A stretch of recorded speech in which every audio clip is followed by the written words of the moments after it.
Okay, hello there, friends. It's day 6 of my 100 days of practice. So, today I decided that I was going to utilize that Neocolors 2 again, but just the palette. And, as always, I kind of don't have a plan as I go into it. I just kind of follow after that format that if you've taken my class, you will know all about it, the details of that template that I developed to encourage daily practice. But basically it has to do with the date and the weather and an avatar of me and then something I'm wanting to work on. So I was a little frustrated by yesterday's work, so I decided I was going to use this palette today. And I like the Neo colors because they're bright, but I really quickly realized that I don't really have any flesh tones in there. I have to mix all on my browns. I've just got, you know, basically a bunch of primary colors, but I still love it. So I love painting with the Neo colors too. I highly recommend them. If you don't have any, check out my other video.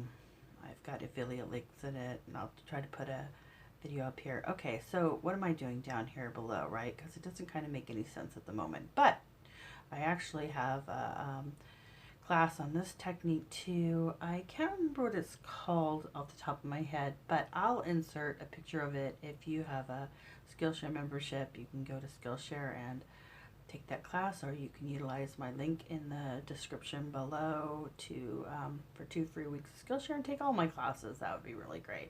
All of that stuff costs you nothing and supports my art, because my income is I'm selling a little bit of artwork and Skillshare, but that's what I use basically to, it's not a lot of money. It's just enough to buy new art supplies every once in a while, which I really enjoy. So I thank you for that.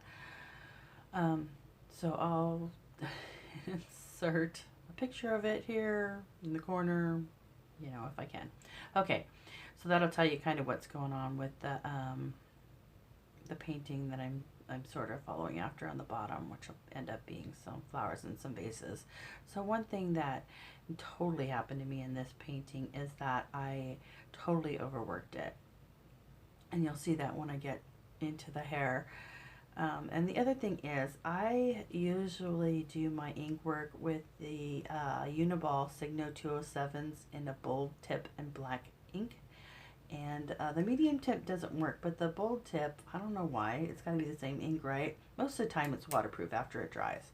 But oddly enough, sometimes it's not, and I never kind of pay attention to when is it not waterproof, because it seems so random. But I did discover here as I was utilizing the Neo colors that it's not waterproof totally with the Neo colors. It did kind of smear and kind of dirty the colors up there at top, so that's interesting. But so one thing I could do to get around that next time, although it didn't make that big of a difference, would be to utilize the Higgins Black Magic in a dip pen, which is, you know, just fine. This is just so fast, you know, it's in a pen. And the other thing I can do is put some Higgins Black Magic. Well, I've tried Higgins Black Magic in those like water pens, and yeah, that didn't work out. We clogged it up. But I do have another pen that I'd like to fill with Higgins Black Magic when it runs out of what it's got, and I don't know if that'll work or not, but I'm gonna try. Anyway, yeah, so the Uniball Signo 207 does not stay waterproof when you're using Neo colors, so I'll have to write that down so I remember next time. That's what the deal is. So right here, it's looking pretty good, but this is when I started really just kind of overworking it. You see, I really like it at this stage because it's bright and light. And so I jumped at mediums and started using gouache because I needed the opacity, and I just wasn't getting it with the Neo colors. Neo colors aren't quite as opaque as gouache, so I jumped into gouache here. So yeah, this is when I really started overworking things. And it started with putting some more pink in the face.